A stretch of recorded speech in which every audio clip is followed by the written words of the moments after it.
Tuluyan ang naging bagyo ang low pressure area o LPA na binabantayan po ng Pag-asa sa Northern Luzon. Huling namataan ng bagyong Waning sa layong 520 kph sa Silangan Puyan, Hilagang Silangan ng Itbay at Batanes. May lakas po ito ng hangin na aabot sa 45 kilometers per hour at pagbugso na hanggang 55 kilometers per hour. Base nga sa forecast, hindi ito tatama sa Pilipinas at didiretso na panorte patungo po sa direksyon ng Japan. Inaasahang lalabas po ito ng bansa mamayang gabi o bukas ng umaga. Pero magdadala pa rin ang kalat-kalat na pagulan ng extension ng bagyo sa Ilocos Region, Zambales at maging sa Bataan. Habagat naman po ang magpapaulan sa Palawan habang localized thunderstorms sa Metro Manila at nalalabing bahagi ng bansa. Naniniwala naman po ang election lawyer na si Attorney Romulo Macalintal na dapat maimbestigahan ang mga kandidatong tumanggap ng campaign donations mula sa mga kontratista ng gobyerno.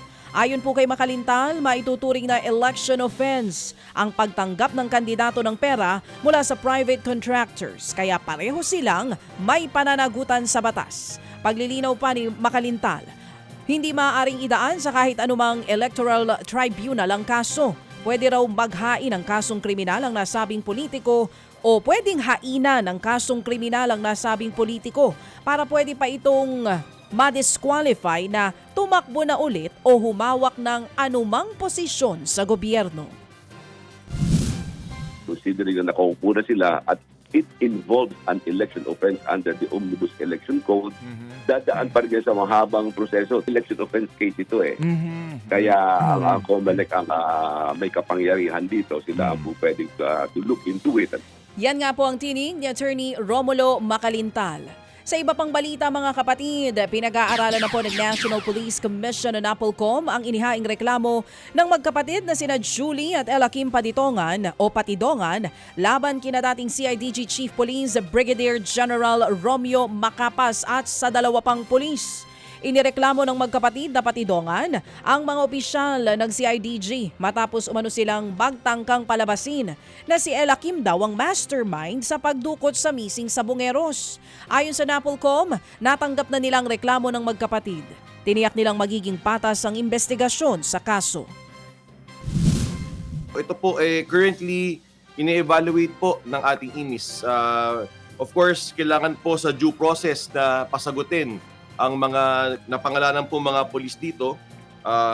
Apparently may 3 at kailangan pong under due process they have to receive this complaint and they have to respond to this complaint filed by the brothers. So antayin po namin din yung sagot ng mga napangalanan po dito. Yan nga po ang tinig ni NAPOLCOM Vice Chairperson at Executive Officer Rafael Calinisan. Sa iba pang mga balita, magsisimula na po bukas Martes ang investigasyon ng Senate Blue Ribbon Committee sa mga maanomaliang flood control projects. Pangungunahan ni Senate Blue Ribbon Committee Chair Rodante Marcoleta ang investigasyon in aid of legislation.